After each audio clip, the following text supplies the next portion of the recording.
کیا کبھی اس غلامی کے شکرانے میں بھی 2 نفل پڑھے؟ یا اللہ تیرا شکر ہے تو نے ہمیں حضور کا غلام بنایا ہے۔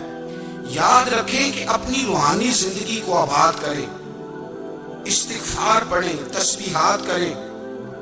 حضرت عبداللہ ابن عمر رضی اللہ تعالیٰ عنہ حضرت عمر کے صاحبزادے، مکہ مکرمہ میں ان کی قبر ہے۔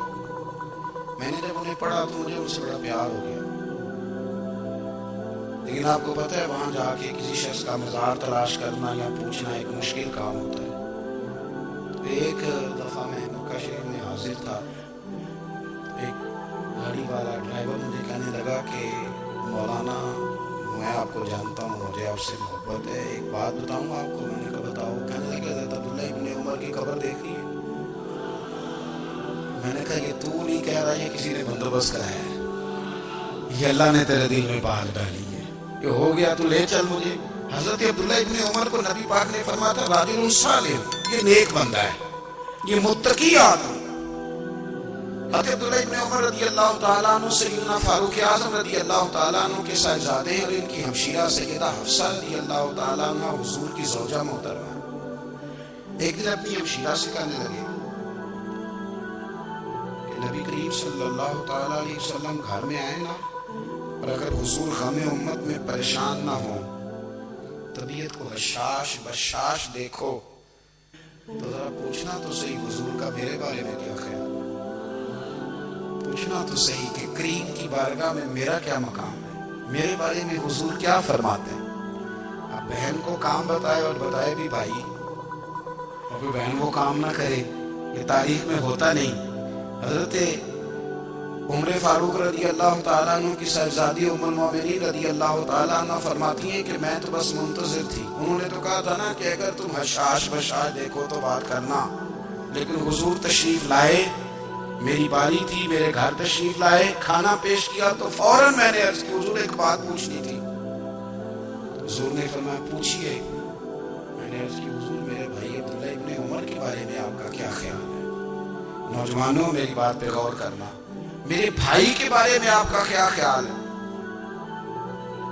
نبی کریم صلی اللہ تعالیٰ علیہ وآلہ وسلم نے میری طرف دیکھا اور پھر حضور زیر لب تھوڑا مسکرائے، اور بریلی کے امام کہتے ہیں کہ حضور مسکرا دیتے تھے نا تو جو بڑا دکھی ہوتا تھا وہ بھی ہنس پڑتا تھا۔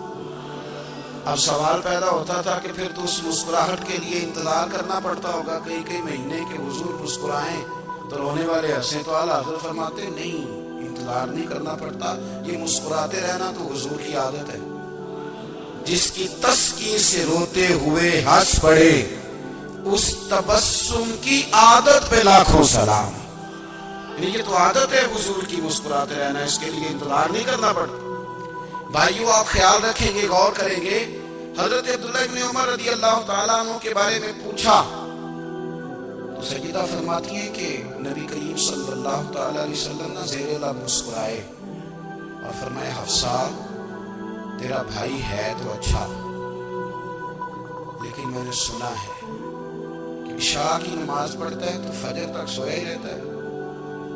او نوجوانوں، 10 بجے تک سونے کی بات نہیں ہوئی، 9 بجے تک سونے کی بات نہیں ہوئی، 11 بجے اٹھنے کی بات نہیں۔ حضور فرمانے لگے میں نے سنا ہے کہ عشاء کی نماز پڑھ کے سو جاتا ہے اور فجر تک سویا ہی رہتا ہے، اسے چاہیے کہ تہجد کے وقت اٹھا کرے، اللہ کی بارگاہ میں حاضر ہوا کرے، آہوزاری کرے، سجدے کرے، عبادت کرے۔ اٹھتا ہے اور فجر میں جا کے اٹھتا ہے۔ حضرت جناب حفصہ رضی اللہ تعالیٰ عنہ کہتی ہے میں نے جناب عبداللہ ابن عمر کو پیغام دیا اور میں نے کہا میرے جوان بھائی سن، نبی پاک نے فرمایا ہے تو اچھا پر تہجد میں نہیں اٹھتا، نفل نہیں پڑھتا۔ او میری ملت کے جوانوں، مزہ نہیں آ جاتا جب ساری دنیا سوئی ہو، ساری دنیا، اور بستر بھی گرم ہو اور نیند بھی پورا غلبہ کر رہی ہو، اور اچانک گھنٹی بجے دماغ میں، آنکھ کھلے، گھڑی پہ نظر پڑے، 3:30 4 بجے کا پیغام گھڑی بتائے، اور کوئی چڑھتی جوانی والا اٹھ کے وضو کرے، اور جب وہ مصلی کھول کے بچھائے تو مدینے والے محبوب کہتے ہیں کہ ہر نماز پہ رب ثواب دیتا ہے، اور جو اٹھ کے تہجد کی نماز پڑھے اسے دیکھ کے تو رب مسکراتا ہے. جو اس کی شان کے لائق ہے, جو اس کی شان کے لائق, وہ مسکراتا ہے, خوش ہوتا ہے کہ میرا بندہ تہجد میں اٹھ گیا, وہ مسکراتا ہے. کاش ہماری صبح کبھی اپنے مالک کے نام ہو جائیں. کاش کی صبح حضرت ابو الحسن رحمۃ اللہ تعالی علیہ حضرت معاذ ابن جبل رضی اللہ تعالیٰ عنہ کے پاس بیٹھا کرتے تھے. فرماتے ہیں ان سے جو پیار بڑھا تو پھر میرا مصلی سے بھی بڑھ گیا. تابعی ہیں, فرماتے ہیں صحابی رسول سے محبت ہوئی تو ذکر سے بھی ہو گئی, پھر درود شریف سے بھی ہو گئی. محبت ان سے بڑھی تو پھر اللہ نے مسجد کا پیار بھی بڑھا دیا. آپ فرماتے ہیں کہ میری ہر وقت طبیعت چاہتی تھی کہ بس اللہ اللہ کروں, بس اللہ اللہ کروں, بس نہ میں تھوڑی جان چھڑاؤں لوگوں سے, کو 10 منٹ ملے تو میں کچھ 4 نفل پڑھ لوں, میں تھوڑا سا نہ بچوں لوگوں سے, اور مجھے تسبیح ملے تو میں نہ کچھ 400-500 دفعہ استغفار پڑھوں, سبحان اللہ, الحمدللہ, اللہ اکبر, لا حول ولا قوت الا باللہ, میں نہ تسبیحات پڑھوں. فرماتے ہیں کہ بچے تھے گھر میں 6-7, غربت تھی, کام ملتا کوئی نہیں تھا, اور میں کام چور نہیں تھا, کام ڈھونڈتا تھا, پر اللہ کی قدرت کے کام نہیں ملتا تھا. فرماتے ہیں کہ میں نے ایک دن اپنی اہلیہ سے کہا کہ آج میں پھر جاتا ہوں کام ڈھونڈنے. تو میری بیوی بڑی فرما بردار تھی, پر اس دن غربت کے ہاتھوں تانگ آ کے کہنے لگی, آج نانا کوئی تو چیز لے کے آیا. تو مجھ سے بچوں کی بھوک نہیں دیکھی جاتی, سب روگاں دا روگ محمد جس دا نام غریبی, کانڈ بلا کے لنگ جاندے نہیں دوست یار قریبی. آج نہ کچھ لے کے آیا تو میں بچے لے کے چلی جاؤں گی. شیخ فرماتے ہیں کہ میں بڑا پریشان گھر سے نکلا, پر میں نے صبح سے لے کے زور تک کام ڈھونڈا, کام ملا کوئی نہیں. تو میرے دل میں خیال آیا, چلو کام نہیں ملتا تو اللہ اللہ تو کرے گا, چلو بندوں کی مزدوری نہیں ملتی تو رب کریم کی عبادت ہی کرتے ہیں. فرماتے ہیں کہ میں نے نا فرات کے پانی سے وضو کیا, نہر کے, شدید دھوپ تھی, ساتھ ریت تھی اور ریت تپ رہی تھی. میں نے اپنا رومال وہیں مصلی کے طور پر بچھا لیا, اور فرماتے ہیں کہ زور سے لے کر عصر تک نماز پڑھی. دھوپ بھی پورے زور پہ, پر میرے سجدے کا ذوق بھی پورے زور پہ. فرماتے ہیں سورج بھی چمک رہا ہے اور رب کی عبادت کا ذوق بھی پورے زور پہ. میں سجدہ کروں تو پھر میرا اٹھانے کو جی نہ چاہے. میرے استاد لکھا کرتے تھے, یہ ان کا شعر ہے, وہ کہا کرتے تھے, مجھے سوز دے, مجھے ساز دے, اور مجھے نیم شب کا نیاز دے, دم سجدہ خود کو میں توڑ دوں, مجھے ایسا ذوق نماز دے. اور میں تیری بہار کا پھول ہوں, میں کھلا بھی ہوں تو تیرے لیے, مجھے میری شاخ سے توڑ لے, مجھے اپنی زلف کا ناز دے. بھائی فرماتے ہیں کہ عصر تک میں نے نفل پڑھے, دن ڈھلنے لگا, عصر کی نماز پڑھی اور میں وہاں سے چلا. اب میں جب نکلنے لگا تو دل میں خیال آیا کہ چھوٹی چھوٹی دیواریں ہیں گھر کی, بغیر کچھ لیے جاؤں گا تو بیوی دور سے دیکھے گی تو شور کرے گی کہ پھر خالی ہاتھ آ گیا. کہتے میں نے اپنے اسی رومال میں جس میں میں نے نماز پڑھی تھی نا, رومال میں کیا عقیدہ پنجابی صافہ کہتے ہیں, اسی میں نا میں نے کچھ ریت بھر لی کہ وہ دور سے دیکھے گی تو سمجھے گی کچھ لے کے آیا ہے. چلو جا کے اسے بتا دوں گا کہ آج پھر مزدوری نہیں ملی. کہتے ہیں وہ ریت لے کر جب میں گھر میں گیا تو پہلے بیوی دروازے پہ کھڑی ہوتی تھی, پوچھتی تھی خالی ہاتھ آ گئے ہو؟ آج میں نے دیکھا تو ہے ہی کوئی نہیں. فرماتے ہیں میں اندر داخل ہوا, سلام لیے, کونے میں نے وہ رومال رکھ دیا اور میں نے آواز دی کہ بھلی مانس کہاں ہو؟ تو وہ کہنے لگی آپ منہ ہاتھ دھو لیں, میں روٹی لے کے آئی. میں نے کہا روٹی کہاں سے آ گئی؟ یہاں تو کئی دنوں کے فاقے, تو کئی دنوں کی غربت ہے, یہاں تو اس گھر میں تو فقیری ہے. فرماتے ہیں کہ وہ روٹی لے کے آئی اور اس وقت کی جو موجودہ نعمتیں تھیں, سمجھے سلاد, اچار, ہر چیز ساتھ لائی. میں نے کہا کہ بچے کہاں گئے؟ کہنے لگی وہ کھانا کھا کے کھیلنے گئے, آپ کھانا کھا لیں آ جاتے. کھانا اس نے چن لیا. میں نے حیرت انگیز لہجے میں ساری نعمتیں اپنے دسترخوان پہ دیکھ کر کے بیوی سے پوچھا یہ کہاں سے آیا کھانا؟ بچوں کو تو نے کہاں سے کھانا کھلایا؟ یہ سارا کچھ کیسا ہے؟ کہنے لگی پتہ نہیں آج آپ کس کریم کی مزدوری کرنے چلے گئے تھے. پتہ نہیں کس کریم کی میرے گھر میں تو اتنی نعمتیں آئی ہیں کہ مجھ سے سنبھالی نہیں جا رہی. اتنا اناج ہے, اتنا گندم ہے, کس کریم کے دروازے آج چلے گئے تھے. یہ کہتے کہتے وہ اٹھی اور اٹھ کر کے کہنے لگی پہلے بڑا کچھ آیا تھا, اب کیا لے آئے ہو. اور جا کر کے نا اس نے وہ ریت والا رومال کھولا, کہنے لگے میں تو لے کے آیا تھا ریت, تو میرے رب نے اسے بھی سونے اور ہیرے بنا دیا تھا. جب آپ کی توجہ اللہ کی جانب, میرے نبی پاک صلی اللہ تعالی علیہ وسلم نے فرمایا ہر چیز اپنے رب سے مانگ, ہر چیز مانگ, ہر چیز مانگ. یا رسول اللہ کیا کچھ؟ میرے محبوب نے فرمایا تیرے گھر میں نمک بھی ختم ہو جائے تو وہ بھی اپنے رب سے مانگا کر. تو مانگنا وہ تجھے دے گا, تو اس کی بارگاہ میں کشکولے طرف دراز تو کرنا.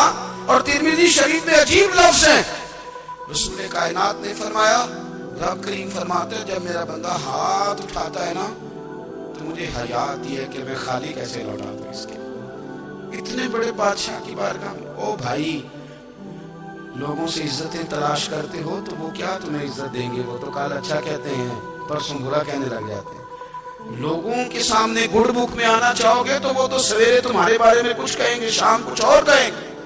اپنی روحانی زندگی آباد کریں, اپنے مسلح کو وقت دیں, اور دنیا سے چھپ کر اس موبائل کو بند کر کے اور اپنے آپ سے بھی چھپ کے اور تنہا ہو کے چھپا کے سارا کچھ اپنے آنسو اپنے رب کی بارگاہ میں پیش کریں, اس کے حضور حاضری دیں. سنو نا ترمذی کی حدیث, اور اسے یاد رکھنا, نبی پاک علیہ السلام نے فرمایا اپنے دکھ لوگوں کے سامنے نہ بیان کرو, سیٹھوں نوابوں کو نہ بتاتے پھر, دنیا داروں کے سامنے جا کے نہ رونا کہ میں تکلیف میں ہوں. اور میں اگر دنیا داروں کو دکھ بتاؤ گے رب تمہیں کبھی غنی نہیں کرے گا. اور لوگ ہیں کہ الٹا مذاق اڑائیں گے آپ کی, جس سے بڑی پکی یاری ہے نا, پکی, وہ تب تک پکی ہے جب تک آپ نے 50,000 مانگا نہیں. اور جس وقت آپ نے کہہ دیا کہ میں مجبور ہوں میری مدد کر, تو پھر ختم ہو گئی دوستی. لوگوں کی تعلقات آپ کے ساتھ تب تک ہیں جب تک آپ ان سے کوئی ضرورت وابستہ نہیں کرتے. کریم محبوب فرمانے لگے بندوں کے سامنے دکھ نہ بیان کرنا, اللہ تجھے کبھی غنی نہیں کرے گا. تو اپنے دکھ اپنے رب کو بتا, تو دعائیں مانگ, تو اس کی بارگاہ میں حاضر ہو, تو اس کے حضور عرض کر. فرمایا اپنے دکھ اپنے رب کو بتا, وہ جلدی کرے یا دیر سے کرے تجھے ساری دنیا سے بے نیاز کر دے گا, تجھے کسی کا محتاج نہیں رہنے دے گا. اپنے مسلح کو, اپنی دعاؤں, ایک بزرگ فرماتے ہیں میں نے دعا مانگنے کا طریقہ اپنی بیوی سے سیکھا. دعا مانگنے کا طریقہ اپنی, سیکھنے والے تو اپنے بچوں سے بھی سیکھ لیتے ہیں, سیکھنے والے تو ہر ایک سے سیکھتے ہیں. وہ کہتے ہیں میں نے دعا مانگنے کا طریقہ اپنی بیوی سے سیکھا ہے. حضرت وہ کس طرح؟ فرمانے لگے میری بیوی نے نا مجھے کوئی کام بتایا, کچھ پیسوں کی ضرورت کے لیے کہا, تو میں نے اسے کہا کہ ابھی میرے پاس نہیں ہے, کچھ دنوں میں آتے ہیں تو میں دے دوں گا. عورتوں کی عادت ہوتی ہے وہ بار بار یاد کراتی ہے. 2-4 دنوں کے بعد پھر اس نے کہا حضرت وہ میں نے کہا تھا کچھ پیسے, میں نے اسے کہا کہ ابھی میرے پاس نہیں ہے, کچھ دنوں میں ملتے ہیں تو میں تمہیں دے دوں گا. اس نے کچھ دنوں کے بعد پھر کہا حضور وہ میں نے کچھ پیسے کہے تھے. فرماتے میں نے ڈانٹ دیا, میں نے کہا کہ کیا تو روز مجھے شرمندہ کرتی ہے, کہا نا میرے پاس نہیں ہے, ہوں گے تو دے دوں گا, تو روز یاد کراتی ہے. فرماتے اس نے پہلے تو میری ڈانٹ کو سہا, پھر میرے سخت جملوں نے اس کی آنکھوں میں آنسو پیدا کر دیے. پھر اس نے اپنے آنچل میں اپنے اس دکھ کو سمیٹا, اور پھر اس نے ایک جملہ کہا تو میں رو پڑا, اور مجھے اپنے رب سے مانگنے کا طریقہ آ گیا. مجھے کہنے لگی حضرت جی آپ نے ڈانٹ دیا, میں نے سہ لیا, پر آپ ہی میرے شوہر ہیں, بتائیں نا آپ سے نہ کہوں تو میں کس سے جا کے کہوں. فرماتے میں رو پڑا, اور میں کھل کے رویا, اور میں تڑپ کے رویا, اور پھر میری سسکیاں بند گئیں. تو مجھے کہنے لگی آپ کو کیا ہوا؟ میں نے کہا مجھے بھی دعا مانگنی آ گئی ہے. جب میں اسے کہوں گا نا اللہ تو ہی میرا رب ہے, میں تجھ سے نہ کہوں تو میں کس سے جا کے کہوں, میں کیوں کسی بندے سے سوال کروں, میں کیوں کسی دنیا دار سے کہوں, میں تیرے بندوں کا, نیک بندوں کا وسیلہ لے کے, تیرے محبوب کی غلامی لے کے تیری بارگاہ میں آئیں, تجھ سے نہ مانگوں تو کس سے مانگوں. سمجھ آ گئی ہے, جب میں اس رنگ میں مانگوں گا تو پھر رب میرے اوپر بڑا ہی فضل فرمائے گا, وہ میرے اوپر بڑی رحمت کرے گا, وہ میرے لیے آسانیاں کرے. عزیز دوستو, ہم اس طرح کرنے لگے کہ ہم نے نا اپنے تعلقات پر اعتماد کرنا شروع کر دیا ہے. میرے تعلقات بہت ہیں. ہم نے اپنی دولت پر اعتماد کرنا شروع کر دیا ہے. میرے پاس دولت بہت ہے. ہم نے اپنے علم پر، اپنی شہرت پر اعتماد کرنا شروع کر دیا ہے کہ میرے پاس فلاں چیز بہت ہے. یاد رکھنا، جب بے نیاز اپنی صفت بے نیازی دکھاتا ہے تو بڑی بڑی دولتوں والے مجبور نظر آتے ہیں. بھائیو، جب انسان کا رشتہ اپنے مالک کے ساتھ ہوتا ہے پھر تو غم بھی کچھ نہیں کہتے، پریشانیاں بھی کچھ نہیں کہتی. پھر تو زندگی صبر والی، پھر تو زندگی توکل والی، پھر تو زندگی بھروسے والی. پھر انسان اپنے آپ کو رسوا نہیں کرتا. دنیا داروں سے امیدیں اس کی ختم ہو جاتی، امیدیں اللہ رسول سے لگا لیتا ہے. مضبوط ہو جاتا ہے، مضبوط، طاقتور ہو جاتا ہے، خوددار ہو جاتا ہے، باوقار باعزت ہو جاتا ہے. حضرت بہلول دانا رحمت اللہ علیہ بیٹھے تھے تو ہارون رشید حج کر کے آ رہا تھا. تو رستے میں حضرت شیخ سے ملاقات ہو گئی تو السلام علیکم کے بعد کہنے لگا، حضور کوئی حکم ہو تو بتائیے گا. تو حضرت بہلول دانا فرمانے لگے، تیرا رب کون ہے؟ اس نے کہا اللہ. تو فرمایا میرا کون ہے؟ کہا اللہ. فرمانے لگے تو بڑا ہی بیوقوف ہے، کیا تو یہ سمجھتا ہے کہ رب ہارون رشید کو تو دے گا اور بہلول دانا کو بھول جائے گا؟ تیرا بھی وہی رب ہے، میرا بھی وہی رب ہے. اس نے اگر تجھے دے کے آزمایا ہے تو ہو سکتا ہے مجھے نہ دے کے آزما رہا ہو. جب اس کی حکمت کے تقاضے ہوں گے تو عطا کرے گا اور دے گا. تو جا اپنا کام کر. بھائی، اپنی روحانی زندگی، اپنی عبادات، اپنے وظائف، اپنے روزمرہ کی معاملات، اپنی دعائیں، اپنا استغفار. دیکھو، مشکل کام تو نہیں. 2 رکوع ہیں سورہ واقعہ کے، اگر رات کو پڑھ لی جائے تو میں کس طرح یہ بات بیان کروں کہ تعویذ بانٹنا آسان ہے اور وظیفہ بتانا مشکل ہے. سارا دن تعویذ بانٹیں تو لوگ لینے کو تیار ہیں، اور اگر آپ وظیفہ بتائیں تو کہتے ہیں تو مشکل کام ہے. او خدا کے بندے، اگر آپ کا تعلق قرآن پاک کے ساتھ مضبوط ہو، قرآن پاک کے ساتھ اگر آپ کا رشتہ ہو، لوگ سفارشیں ڈھونڈتے ہیں نا دنیا میں، کوئی تعلق مل جائے تو میرا کام ہو جائے. دنیا میں اتنا مشکل معاملہ ہے، آخرت میں مجھے بتائیے گا کتنا مشکل معاملہ ہوگا. میرے نبی پاک صلی اللہ تعالی علیہ وسلم نے فرمایا، جو لوگ سورہ ملک پڑھا کرتے تھے نا، سورہ ملک، یہ سورت ملک قیامت میں ان کی سفارش کرے گی اور اس طرح کرے گی کہ کہے گی، اے اللہ یہاں اس بندے کو جنت میں داخل کر دے یا مجھے قرآن پاک سے علیحدہ کر. تو رب فرمائے گا، جا اس کا دامن تھام کے اسے جنت تک پہنچایا. آپ بات کو سمجھیں، جب آپ کے تعلقات اپنے معاملات کے ساتھ مضبوط ہوں گے، یہ نبی کریم نے وعدہ کیا ہے کہ تو سورت واقعہ پڑھ، تیرے گھر میں فاقہ نہیں آئے. حضرت عبداللہ ابن مسعود رضی اللہ تعالیٰ عنہ بیمار تھے تو حضرت عثمان غنی رضی اللہ تعالیٰ عنہ تیمارداری کے لیے تشریف لے گئے اور جا کر کے کہا کہ آپ بڑے بیمار ہیں، آپ کی بیٹیاں زیادہ ہیں، میں چاہتا ہوں کہ خزانے میں سے کچھ مدد کروں. تو سیدنا عبداللہ ابن مسعود رضی اللہ تعالیٰ عنہ اٹھ کے بیٹھ گئے اور کہنے لگے، امیر المومنین، اللہ آپ کو میری طرف سے، میری بیٹیوں کی طرف سے بہتر صلہ دے. میری بیٹیوں کو کسی خزانے کی ضرورت نہیں، میں نے انہیں خزانہ دے دیا ہے. کہا جناب آپ نے کون سا خزانہ دیا ہے؟ میں آپ کے مالی معاملات کو جانتا ہوں. تو فرمانے لگے، امیر المومنین، میرے نبی کریم نے فرمایا ہے جو سورت واقعہ پڑھے اسے کبھی فاقہ نہیں آتا. میں نے بیٹیوں کو یاد کرا دی ہے، یہ خزانہ میں نے انہیں دے دیا ہے. وہ سارے والدین سنیں جو بیٹیوں کے لیے پریشان رہتے ہیں. حضرت عبداللہ ابن مسعود نصیحت کر رہے ہیں، فرمانے لگے میں نے سورت واقعہ یاد بھی کرا دی ہے، پڑھنے کی عادت بھی ڈال دی ہے. حضور نے فرمایا ہے جو سورت واقعہ پڑھے اسے فاقہ نہیں آتا. کہنے لگے چاند تو اپنی جگہ چھوڑ سکتا ہے، سورج گر سکتا ہے، تارے ٹوٹ سکتے ہیں، پر مدینے والے رسول کی بات غلط نہیں ہو سکتی. حضور نے فرمایا فاقہ نہیں آئے گا تو انشاءاللہ کبھی بھی نہیں آئے گا.